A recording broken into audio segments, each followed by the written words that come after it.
You're about to hear the simplest truth no one told you about manifestation, and once you feel it land in your body, reality won't just respond, it will reorganize around you. There was a woman who treated manifestation like a second job. She bought crystals, lit sage at every moon, stacked courses, highlighted books, filled journal after journal with the perfect affirmations, and still watched her account balance hover near empty. Her relationships repeated familiar scenes. Her dreams drifted further away the harder she tried to pull them close. Then an ordinary Tuesday cracked everything open. She sat in her car after another disappointing meeting, not visualizing, not affirming, not trying, just breathing, finally out of effort. In that stillness, a clear sentence crossed the threshold of her mind, as if a wiser part of her chose that exact moment to be heard. You're pushing against the very thing you're trying to create. The ground shifted. Every technique she had been throwing at the universe suddenly looked like a subtle confession that it wasn't here yet, that she didn't have it yet, that she had to earn what was already trying to meet her.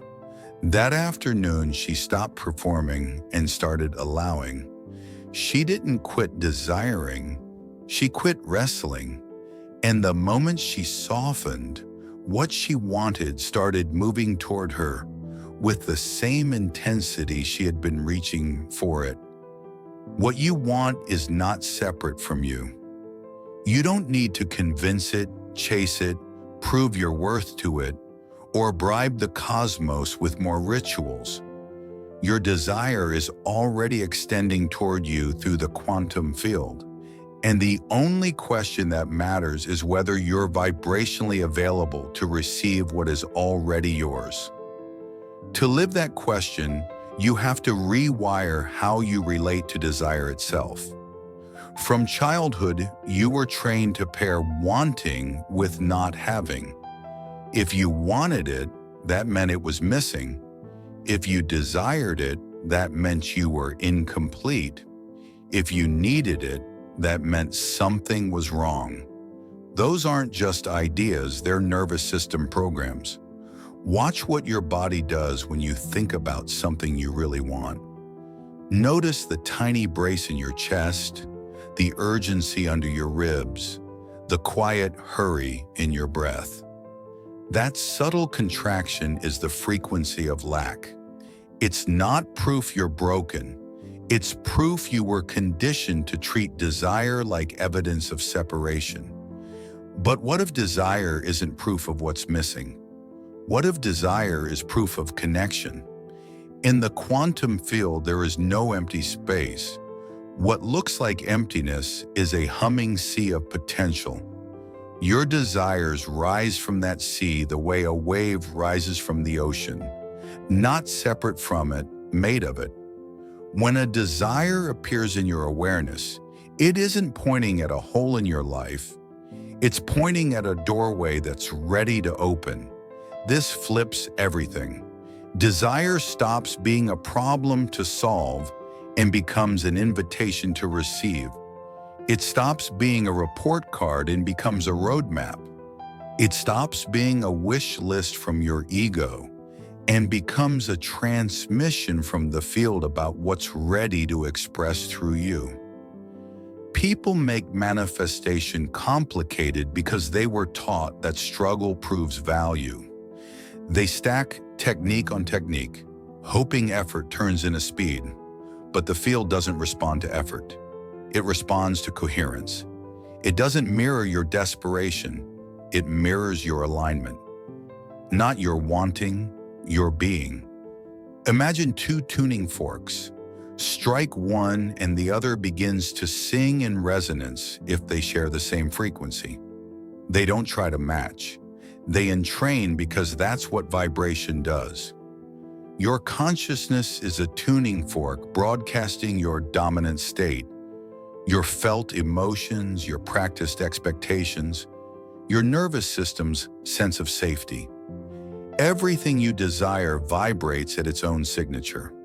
When your broadcast matches that signature, resonance is automatic, not through force, through coherence. Here's where people get tangled. They try to change station with thoughts alone. They repeat a sentence 1,000 times while their chest still clenches around the topic. That's like trying to tune a guitar by thinking nicer thoughts about the strings. The sound changes when the tension changes. Your emotional body is those strings. If money activates survival alarms, positive thinking about abundance can't override the broadcast of threat. The field listens to what you actually feel, not what you think you should feel. You've been living inside a paradigm of work for it. Quantum manifestation runs on a different operating system. You don't force what you want. You become receptive to what's already moving toward you. You don't attract by trying harder. You attract by trying less and being more. That isn't bypassing, it's physics. When you understand how experience condenses out of potential, manifestation stops being a trick and becomes your native behavior. The reason so much advice leaves you exhausted is because it asks you to rearrange the outside from the outside. But reality only yields from the inside. They teach you to chase what's already on its way. They teach you to prove worthiness you never lost. True simplicity is confronting because simplicity demands surrender, and surrender threatens the story that love must be earned, success must be struggled for, and abundance must be justified. What if trying is what blocks receiving? What if your desires aren't goals to grind toward, but frequencies to inhabit? What if this isn't about acquiring what you lack, but about removing interference from what is already yours? You and your desires are entangled. In the lab, entangled particles influence each other instantly across distance as if they are one system. That's not poetry. That's how the fabric behaves. Your awareness and what you want form a single conversation in the field. Desire isn't you reaching out. It's you recognizing a connection that exists. You introduce static when you demand dates and rotes, when you try to pry outcomes open with your bare hands. It's like shoving two magnets together the wrong way. The harder you push, the stronger the repulsion. Flip one magnet, alignment, and they snap together effortlessly. Control assumes separation. Alignment assumes union. So how do you flip the magnet? You don't bully your mind, you soothe your body. Your nervous system is the broadcast tower. It's sending your signature whether you're paying attention or not. If your body doesn't feel safe with having, it will quietly sabotage every getting. That's why the work isn't convincing your brain. It's teaching your system that the frequency of already having is safe to live in. Here's the paradox that frees you. The moment your body truly feels the satisfaction of already having, the clutching need dissolves. Want remains, but need releases. Desire remains, but grasping evaporates. You're open, but you're whole. That state is magnetic because there's no resistance in it. Wholeness doesn't chase, wholeness receives. From wholeness, abundance looks for you, love notices you, opportunity recognizes you. Say it with your whole chest. I am already whole. That isn't pretending you have something you don't. It's remembering you're made of the same field that generates everything you seek. Conditioning trained you to scan for absence.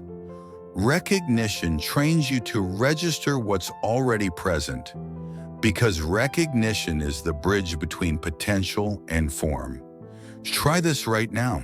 Close your eyes and call up a desire, not the object, the quality beneath it. If it's money, feel security and freedom. If it's love, feel warmth and appreciation. If it's health, feel ease and vitality. Now ask, where is this quality already alive in me, even in a small way? Let your mind find one true instance. Any amount of safety, any flicker of connection, any hint of ease. When you rest your attention there, watch how your breath lengthens and your shoulders soften. That's your system tasting having instead of needing. That taste is the frequency the field mirrors. The trick isn't to manufacture a bigger feeling. It's to notice the real feeling that's already here and let it spread. Familiarity is the secret leverage. The field gives you more of what your body treats as normal. When gratitude is normal, gratitude multiplies. When wealth is normal, wealth compounds. When love is normal, love becomes the weather. There's another layer, safety. Your system must feel safe at the level you're calling in. If wealth unconsciously equals greed, or visibility equals danger, or intimacy equals inevitable hurt, your body will keep you at the setting that feels survivable. That's not personal failure, it's ancient protection. So we rehearse embodiment. Not fake it, train it. Spend time each day moving as the person who already lives there. How does your future present self breathe when paying a bill? How do they answer a message? How do they enter a room? You're not pretending. You're teaching your fascia, your posture, your breath, your micro choices that this frequency is home. Resistance that pops up during rehearsal is diagnostic gold. The guilty whisper about having more, the flinch when love gets close, the urge to shrink when attention comes. These aren't reasons to quit. They are precise coordinates for healing. Simplicity will challenge the part of you addicted to complicated. The mind likes complexity. It proves it's doing something. But the field tracks coherence, not workload.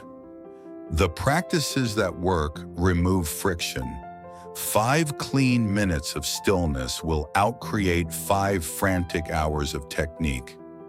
One honest breath that converts panic into presence is a bigger move than 100 affirmations shouted over a clenched jaw. Depth over volume, essence over noise, presence over performance. This is why you've already manifested miracles without trying.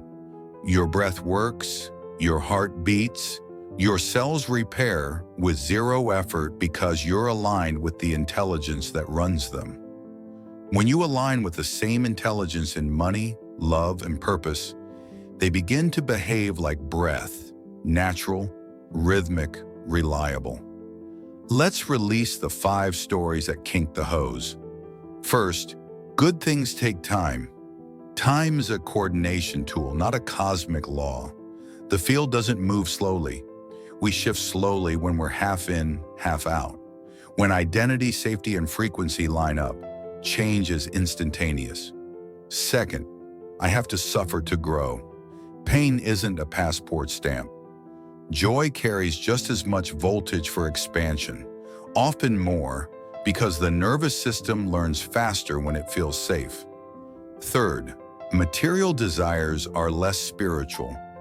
All form is spirit wearing a costume. Money is condensed permission. Beauty is the geometry of love. There's no hierarchy in the field. Fourth, if it's meant for me, it will happen without me. You're not a bystander, you're a co-composer. You choose keys and tempos through state and action. Fifth, focusing on my desires is selfish. Alignment multiplies supply for everyone because a coherent human adds coherence to the collective grid. Your overflow is generous by nature. Now bring your attention to the quiet places where you habitually outsource your power. The scroll that convinces you you're late, the comparison that says you don't measure up, the voice that says you need one more credential before you're allowed to be who you already are.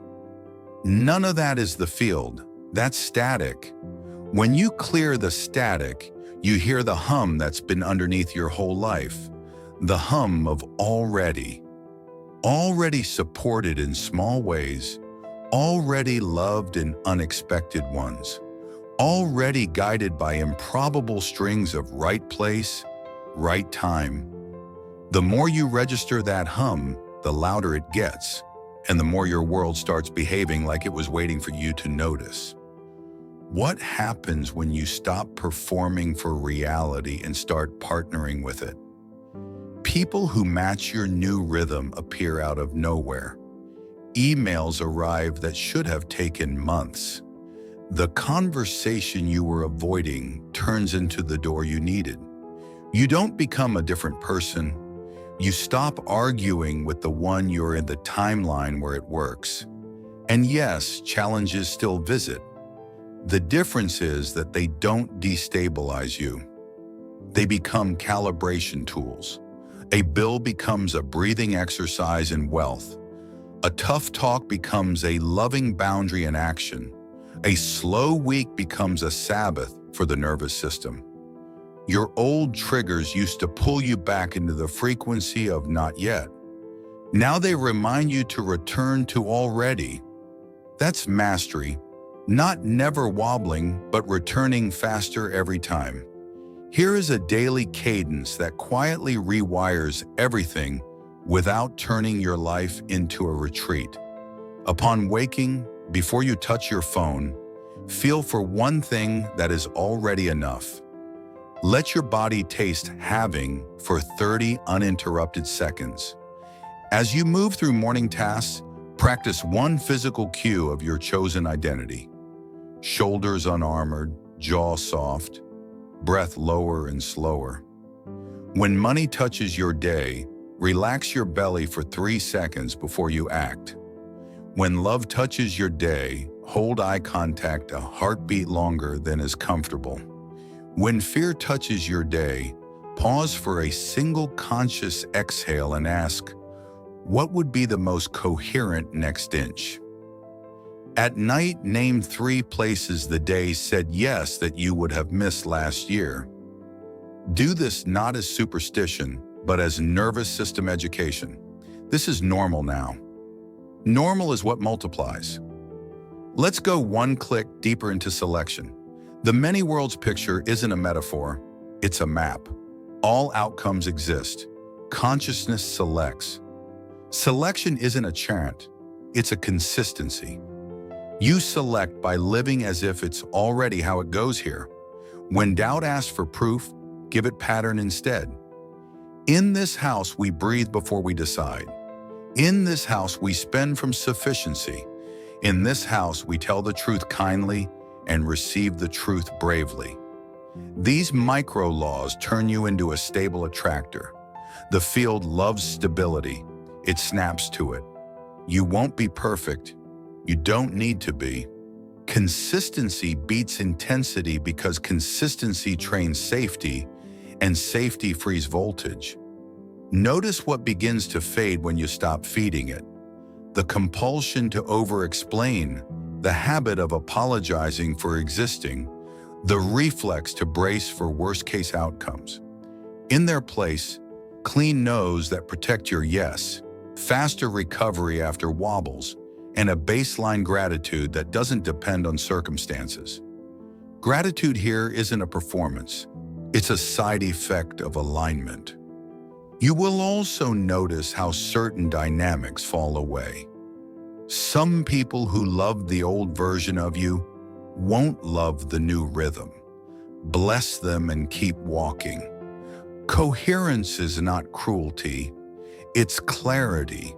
Release with kindness, and you create space for matches that nourish your next chapter. If you want a single sentence that collapses waves faster than almost anything else, try this. I'm not chasing proof anymore. I'm practicing presence.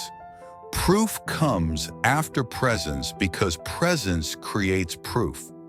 The field isn't withholding, it's waiting for your steadiness. When you wobble, return. When you forget, remember. When you remember, relax. When you relax, receive. You're not starting from zero, you're starting from entanglement. What you want is already reaching for you with a patience that borders on ridiculous. Let yourself be caught. And if you need a moment right now to lock this into your body, here it is. Sit as you are and look for one microscopic place of ease. The way your hands rest, the weight of your body supported by the chair, the almost imperceptible coolness at the tip of your nose as you breathe in. Let that be enough to prove that goodness already exists in this exact moment. From that proof, feel for one next inch that a coherent version of you would take today. Send the message, drink the water, open the document, go for the walk, transfer the small, brave amount, not to force reality into shape, but to play your note cleanly. When you sound clean, resonance does the heavy lifting. You're not here to earn reality's approval. You're here to remember you are reality showing up as you. When that remembrance stabilizes, the how becomes strangely simple, and the when becomes largely irrelevant because you're living the feeling now. That's the joke the mystics keep laughing at. That's why, when people ask them how to manifest, they say the same uncomplicated thing 1,000 elegant ways. Relax your grip, tell a truer story with your nervous system, and let the field do what the field does. Match you. If these words are vibrating where you need them, keep this frequency in your field. Read this again tomorrow morning before you pick up your phone. Let it be a daily retune until the station locks in and the static of effort fades into the background hum of already. And when you share this with someone who is tired of chasing, you'll feel the paradox in real time. The more we embody sufficiency together, the more generously reality opens for each of us, because coherence compounds, because alignment spills over, because what you want has been wanting you back the entire time. And the moment you stop sprinting and start receiving, it finally catches up. And then it doesn't just catch up, it carries you. You've been told for years that what you want is far away, that the path to it is long, complicated, and paved with rituals and relentless effort. But the deeper truth is that what you want is already brushing up against your skin, whispering through your thoughts, knocking gently at your awareness. The only thing standing between you and it is the static of old conditioning. Think about it. How many times has something arrived in your life the moment you finally stopped obsessing over it? A phone call out of the blue, a job you didn't force, love when you stopped hunting for it. These weren't accidents. They were demonstrations of what happens when your nervous system relaxes enough to let resonance happen without interference. The universe doesn't punish you with delays. It's not withholding, it's mirroring precisely and without fail. If you look at your life and see patterns of scarcity, conflict, loneliness, or struggle, it's not because reality hates you. It's because your dominant frequency has been rehearsed so faithfully that the field has no choice but to echo it back. That's not judgment, it's law. And the most liberating part is this. If you rehearsed a frequency of lack into form, you can rehearse a frequency of abundance into form just as reliably. If you practiced fear until it became normal, you can practice trust until it becomes normal. Normal is the setting that the field responds to. So stop asking, why isn't it here yet? That question itself radiates lack. Start asking, how can I make the feeling of already having safe in my body? Because when safety locks in, receptivity opens. Imagine your nervous system like a thermostat. If love feels dangerous, you will unconsciously turn the dial back down no matter how many visualizations you run. If money feels unsafe, you'll sabotage opportunities without realizing it. But if you train your body to feel safe with love, safe with wealth, safe with visibility, the dial rises and holds steady. And the field has no choice but to reorganize reality to match the new setting. This is why embodiment rehearsal is so crucial. It's not about tricking yourself. It's about training familiarity. If you want abundance, spend time moving as someone who already trusts the flow of resources. If you want love, soften your shoulders and open your chest even when vulnerability feels risky. If you want health, treat your body as resilient now, not someday. These are not games of pretense. They're signals to the field. They're evidence for your nervous system that it's safe to live in this frequency. And once safety stabilizes, resonance is inevitable.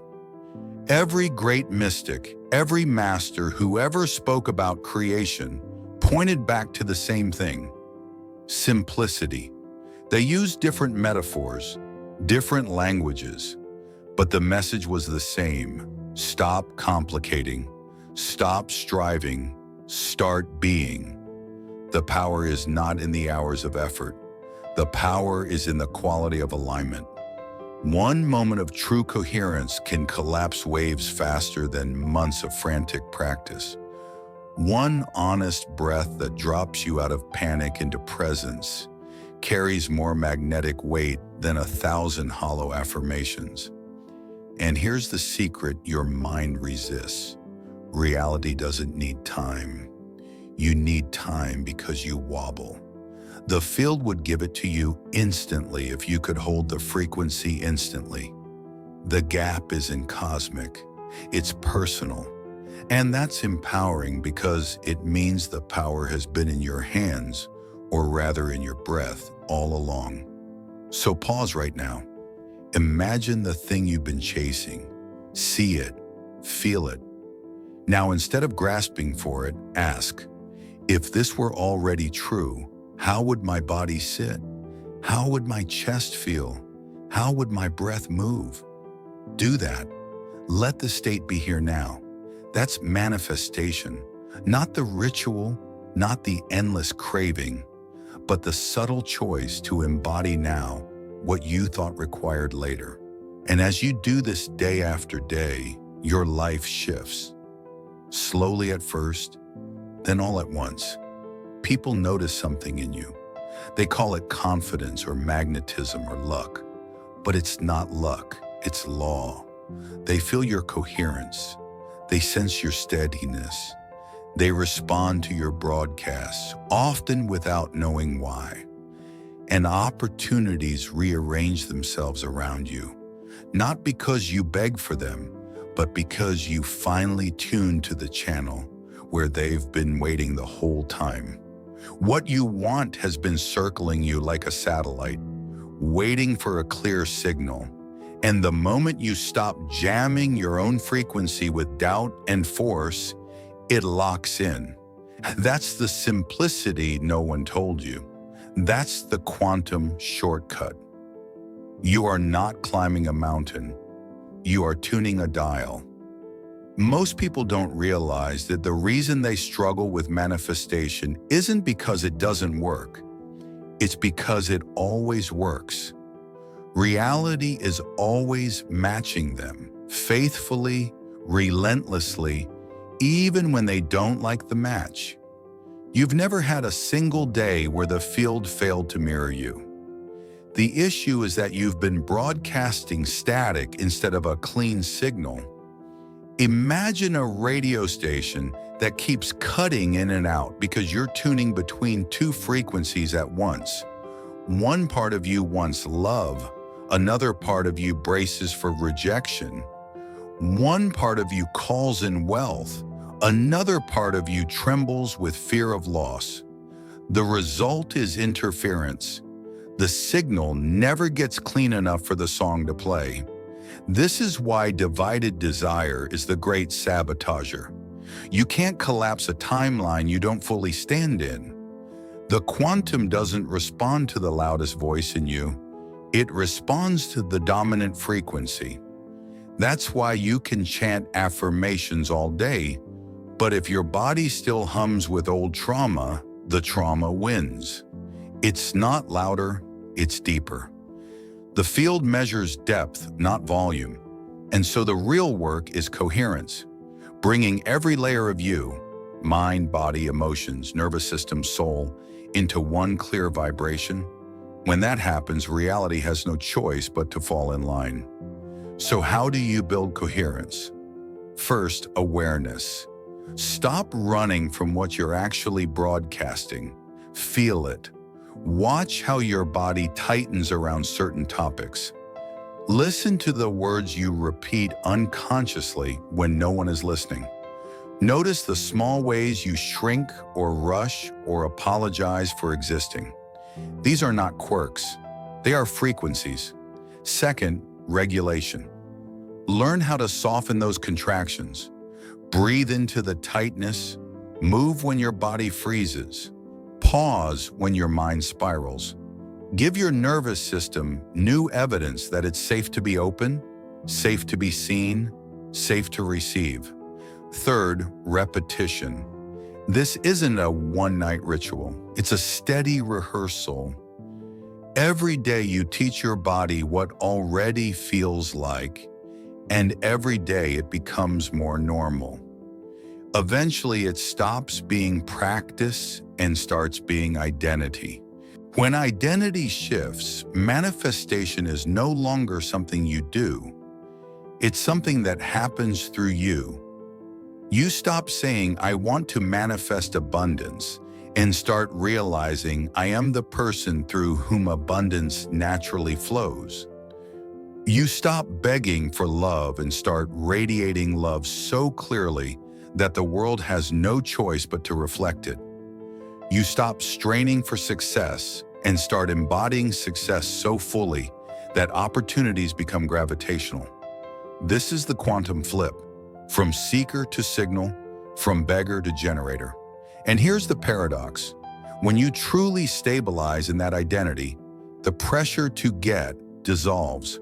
You want, but you don't grasp. You desire, but you don't strain. You invite, but you don't chase. That absence of pressure is what magnetizes. Think of two people entering a room.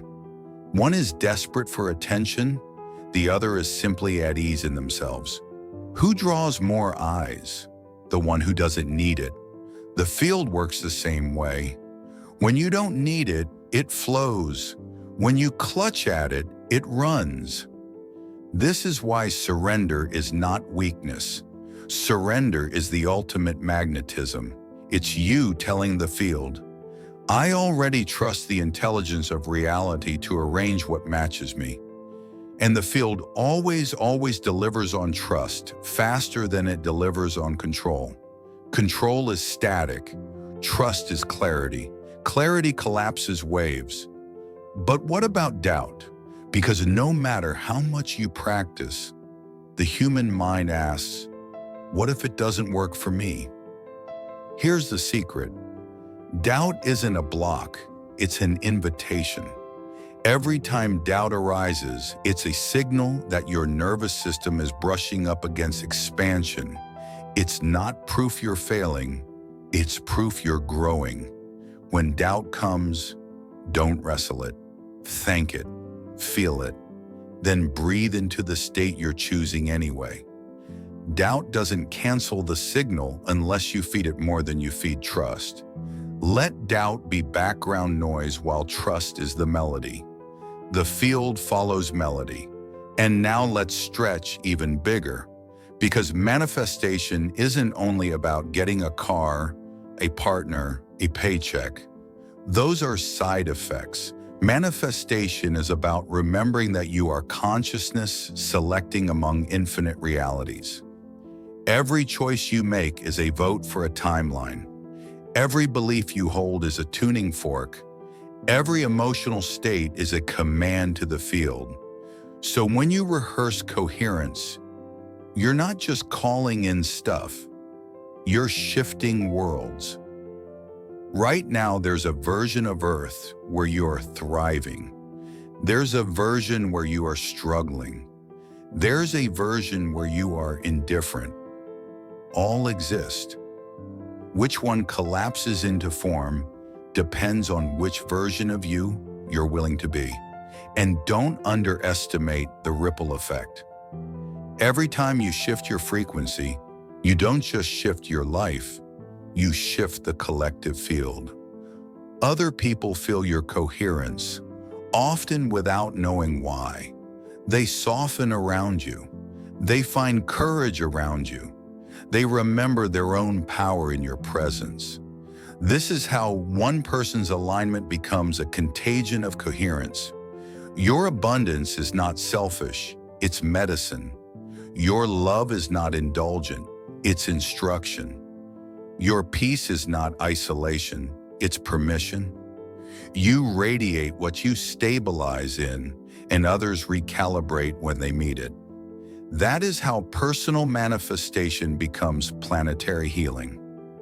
Now breathe this in. You don't have to fix everything today. You don't have to leap tall buildings in one visualization. You just need to return again and again to the frequency of already having. Let it be simple. Let it be ordinary. Let it become the most natural thing in your world. Because once it is natural, it is inevitable. And once it is inevitable, nothing can stop it from collapsing into form. So take one more deep breath and feel it land. You are not waiting anymore. You are receiving. You are not practicing anymore. You are embodying. You are not chasing anymore. You are being. And being is what makes reality bend. You've been taught to think of reality as solid, fixed, unchangeable. But quantum physics keeps whispering another story. What looks solid is mostly empty space, vibrating energy, probability fields collapsing into temporary form. Your life is not a stone tablet carved in destiny. It is a movie playing frame by frame. And you are not only the actor, you are the projector. Every belief you repeat, every emotional tone you embody, every story you tell yourself is a light through the reel. Change the reel and the movie shifts instantly without needing to reshoot the old scenes. Most people keep replaying the same reel because it feels safe, even if it's painful. Scarcity feels familiar, so they choose it again. Heartbreak feels familiar, so they walk back into it. Struggle feels familiar, so they rehearse it like muscle memory. Familiarity isn't proof of truth, it's proof of practice. What you have practiced most feels most real, but familiarity can be changed. You can rehearse abundance until it feels more normal than lack. There is a moment coming, sooner than you think, when someone you love will look at you and say, "You're different." They won't be able to name what changed. You will know. Your baseline changed. Your normal changed. The field could not resist matching it. You will want to explain. You don't have to. Smile. Hug them. Keep walking. Your coherence speaks fluent human. If you need a single sentence operating system to carry out of this, carry this. Choose the smallest honest action that belongs to the reality you are joining. Then do it with a soft jaw and a long exhale. That is the spell. The rest is momentum. And if you want a closing ritual to seal this work, stand up where you are. Place your feet hip width. Let your arms hang with a little weight. Inhale through your nose for a count that feels kind. Hold just long enough to notice the top. Then exhale longer than your inhale. Whisper, out loud if you can, silently if you must. Already, again. Already.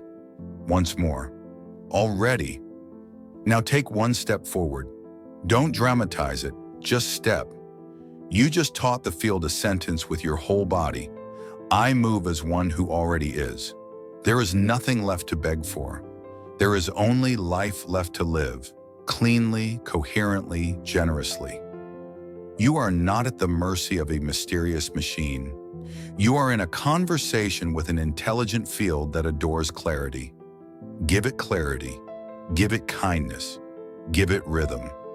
And watch as it gives you back a world you recognize as your own reflection. Finally, mercifully, joyfully, at home. Now go do the smallest next thing that a coherent you would do. Pour the water. Send the message. Open the document. Step into the sunlight. Smile at the cashier with your shoulders soft. Tip a little more than your old self would. Put your phone down for the first 10 minutes of the day. Breathe before you buy. Say thank you to the invisible choreography that has been waiting for you to join it. This is not a performance. This is not a trick. This is the simplest physics dressed up as grace. And when tonight arrives before you close your eyes, say the quietest prayer that is not asking but acknowledging. I recognize what's already here. Then sleep like someone whose future trusts them.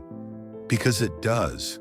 Because you have shown it, breath by breath, choice by choice, who you are becoming and who you have in the field always been.